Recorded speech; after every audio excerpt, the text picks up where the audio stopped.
Because every day above ground is a good day. Some are just more questionable than others. Questionable call with JC. That's me. 7 on the board. Let's get rolling. And we begin this NFL draft week with none other than Eminem and his dear friend, Roger Goodell. You heard what I said. Eminem with the commissioner of the National Football League.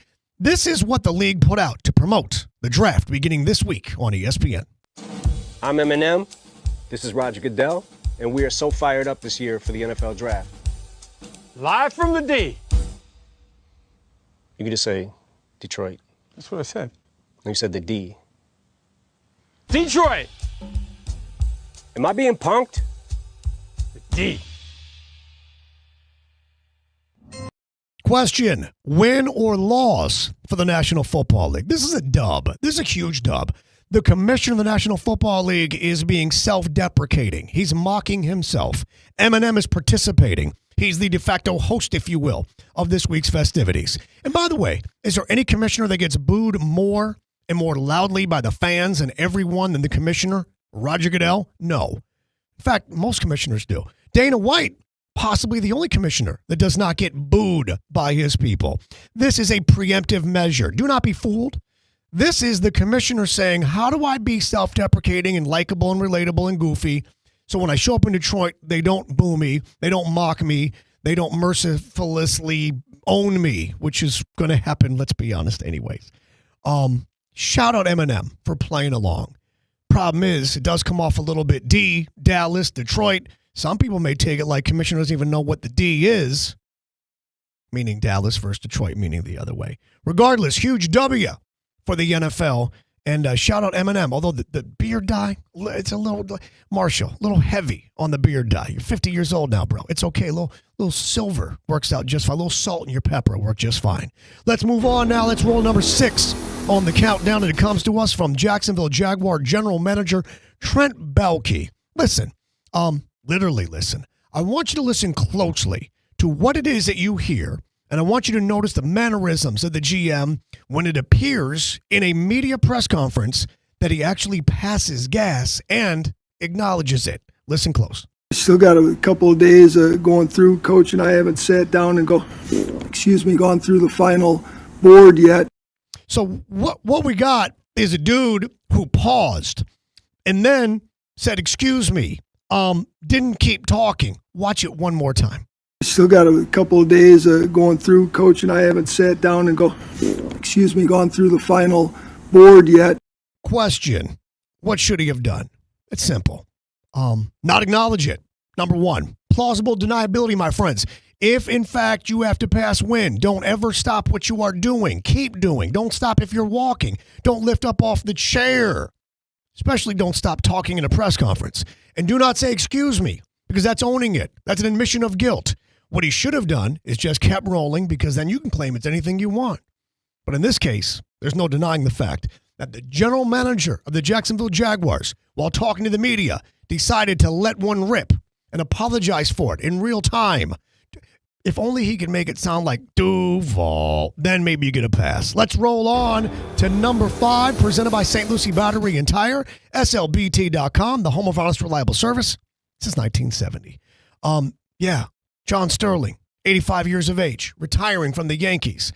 Been doing this gig since 1989. The Yankees win. It is deep. It is far. It is gone. Man's a legend. So how do the Yankees thank him and send him off in his retirement? With this gift presentation at Yankee Stadium this weekend. Take a look. And lastly, John, so you can enjoy your beloved New York Yankees from home. LG, the official TV of the Yankees, is here to present you with the flagship 83-inch LG OLED 4G TV. And here to bring you the TV is the entire 2024 New York Yankees team.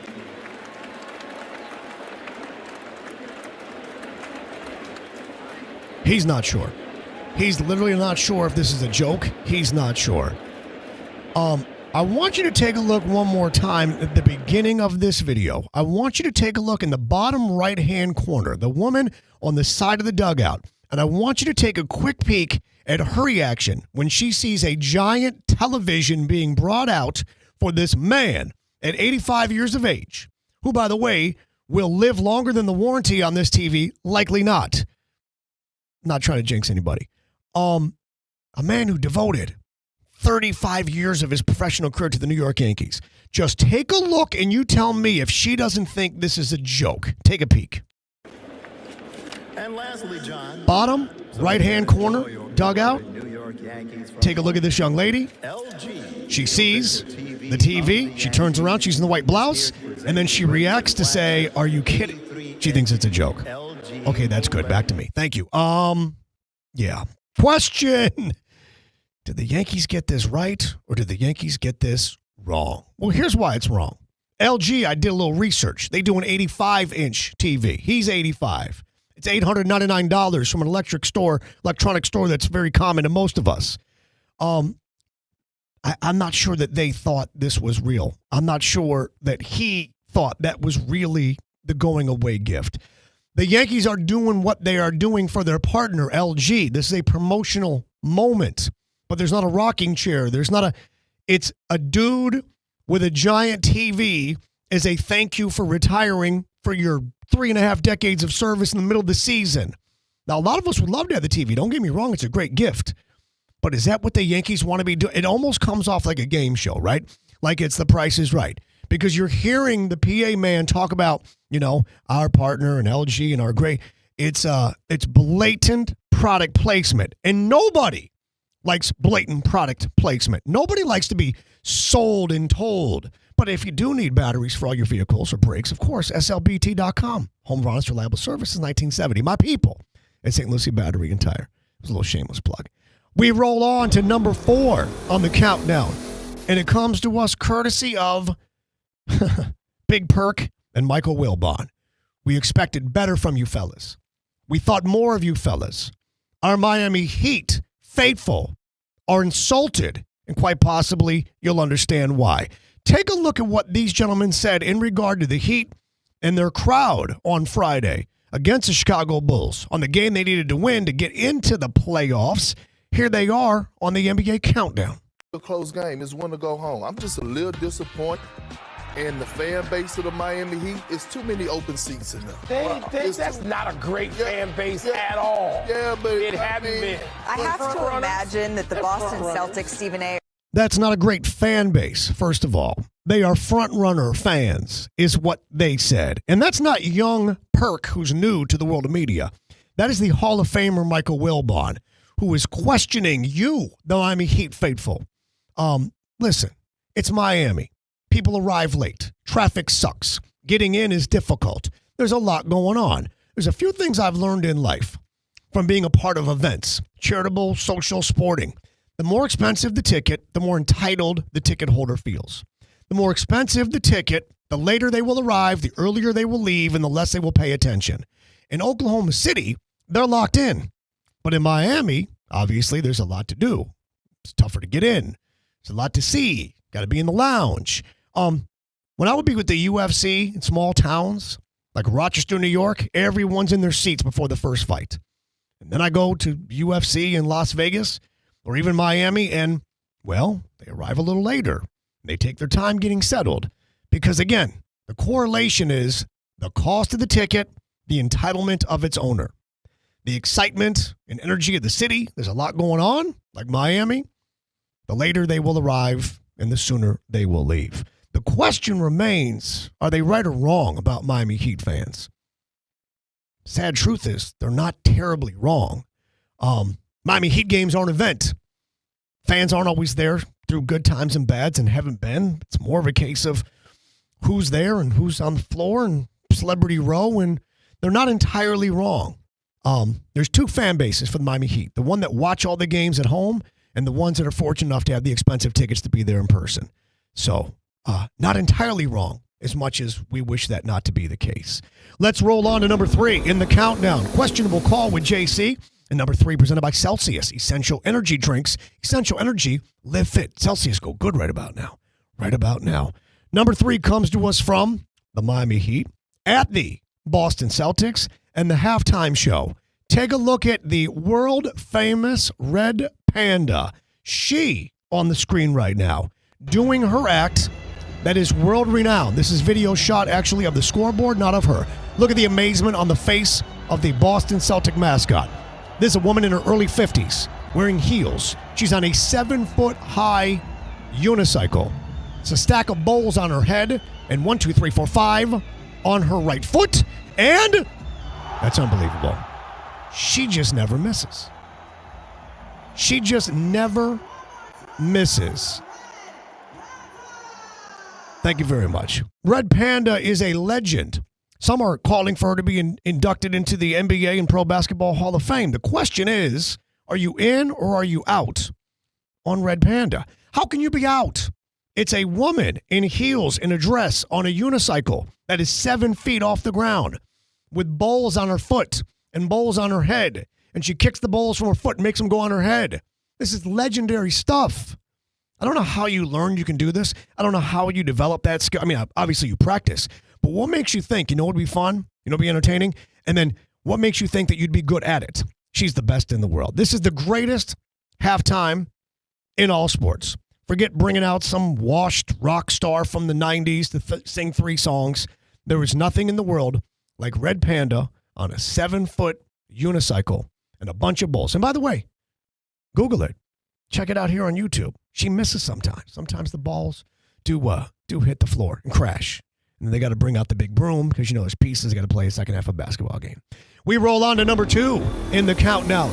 And it comes to us courtesy of Twin Peaks. Eat, drink, scenic views, 29-degree beer, UFC Fight Headquarters, Twin Peaks. Larry Nance Jr. talking about the confidence he has in his Pelicans in this playoff series, but maybe not choosing his words as carefully as we need to these days. Take a look. Respectfully, I'm betting on the Pels. I'm not betting. No Johnson. I'm not betting. I'm not betting on anything. I don't own a betting app. None of that. Nah. Larry Nance Jr. having a little fun with it, but realizing those aren't the words you want to use. Of course, he's referencing Jonte Porter. It is amazing to me that the NBA has been able to, well, for lack of a better term, kind of conceal or contain what could have been an enormous betting scandal in a man who was betting on himself to not perform, parlaying different propositions to not perform for his own financial gain and that of others. The question is, how should the NBA handle this now? Well, the NBA should probably talk to the players and say, we don't want to use this word. We don't want to use these terms. We want to stay away from that. But really, what they should be doing is exactly what they are doing. Because this could have been an enormous story that didn't go away, that brought the league to its knees. Instead, it just plays off like one dude who's an idiot who made a mistake and now he's banned from basketball for life. The NBA, with the cooperation of their partners, including ESPN airing the game, has done a tremendous job of not making fans question the integrity of the game. If teams are trying to lose, if individuals are attempting to throw games. Again, the difference was Jonte Porter, personal props, taking himself out of the game because of illness, taking himself out of the game because of eye issue, making certain that he didn't reach certain proposition thresholds, like over 1/2 of a three-pointer. It's easy to do that. You know how? Don't shoot a 3. Then you don't have to worry about it going in or not. Take a look at this screenshot from Ben Folks on Twitter. By the way, speaking of the NBA, and by the way, we can update this to 8-0. Home teams, now 8-0 because of last night with OKC. Against the spread and straight up in this year's NBA playoffs. The home teams, and you can add again OKC, have won 8 out of 8 through this opening weekend of the NBA playoffs. And then, of course, if you count in the NHL, it's now 14-0. You come back to me, that's now 14-0 with 6 for 6 for the home teams in the NHL playoffs. Hopefully you guys are taking advantage of that, making a little money on Hard Rock Bet. Let's roll to number 1 as we reach the finish line. Speaking of which, F1 Miami coming up May 3rd through the 5th. The finish line is in sight. So's the starting line. Get your tickets now at F1MiamiGP.com. F1MiamiGP.com. Can't freaking wait. This was the boxing event of the weekend. This has been a story that has been bizarre Some have questioned mental illness or substance abuse. Well, we got questions of our own. Let's take a look first at what happened when Ryan Garcia and Devin Haney sat down for a little media publicity last week prior to the fight. NGQ, doing what I do. All white, looking nice. Okay, come through. I don't know if Ryan Garcia is taking the fight serious or not. It looks like a skit. It looks like a skit from SNL with the dancing and the singing and then the reaction of his opponent. I don't know if he's taking it seriously or not. But then we had Ryan Garcia show up for the weigh-in. He misses weight, but take a look at what he's got in his hand and then what he puts in his mouth when he gets up there on the stage on the scale. Take a look. That's a beer in his hand. Ryan Garcia is going to take off his shirt, and he's got a bottle of beer, and he's going to get on the scale, which, by the way, he did not make weight, and he's going to chug this beer. Now, look at the look on the face of Oscar De La Hoya, who looks at the scale and isn't sure if this is really happening. Yes, that's what really happened. So then we fast forward to fight night, Saturday night, on pay-per-view, and we get a little taste of Devin Haney in his locker room with the music, the energy, the vibe, the confidence, and then we get a little look at Ryan Garcia in his locker room where there are people playing violin and cello like an orchestra. It's a vastly different dichotomy of energy. Take a look. Haney's dancing. There's hip-hop music. Busy, full, party-type atmosphere. And then what's it look like for Ryan Garcia? That music's not added, my friends. That is a live cellist. There's a string section. Ryan Garcia's father's not sure. Look at his leg is shaking. This young man looks consistent with what we saw the week leading up to, the month leading up to. Somebody that might not be okay. And by the way, it's okay to not be okay, but you don't want to not be okay heading into a fight, a serious fight against someone that can hurt you with their hands. So obviously everybody saw that, and they got online and they went on Hard Rock Bet. And they played the hell out of Devin Haney to win inside the distance. Why not? It's even money. He was $1,000 favorite. We got dudes that tried to win $25,000 that lost $250,000 because this is what happened Saturday night. When the fight actually took place, Ryan Garcia pieced him up. He gave him pieces like it was a box of Bud's chicken and seafood. He set him down 4 times. That left hook, look at that one. Bam! Damn near sent him to the place where time does not exist. Question, did Ryan Garcia troll us all? You know, I said this last week, but the episode did not post here on YouTube. It was a little practice of a dry run. Maybe, just maybe, I said. Ryan Garcia is trolling us. Maybe he's acting crazy. Maybe he's acting under the influence of substances. Maybe he's doing all this to sell a pay-per-view to make people curious to want to watch and see what might happen. And you know what happened? He actually went and dominated the fight. And then got a FaceTime call with Jake Paul and told Jake Paul, that wasn't beer in that bottle. That was soda water. I know what I'm doing. He trolled all of us to watch the fight, to make his opponent lower his guard. It's ironic that Devin Haney was the one saying, I'm not sure Ryan Garcia is taking this fight seriously. And then you see Saturday night in the locker room, and you see one guy locked in, classical music, and one guy dancing and holding a party. The difference is the guy that trolled us all along, pretending that maybe he wasn't well, the guy who made us think maybe he might lose his mind during the fight or walk out, dominated. Absolutely dominated the fight, just as we did this episode. Remember, hit subscribe, rate, and review. And remember, brand new episode coming your way on Wednesday. So, kids, remember this. Every day above ground is a good day. Some are just more questionable than others. Say goodnight to the bad guy. See you Wednesday.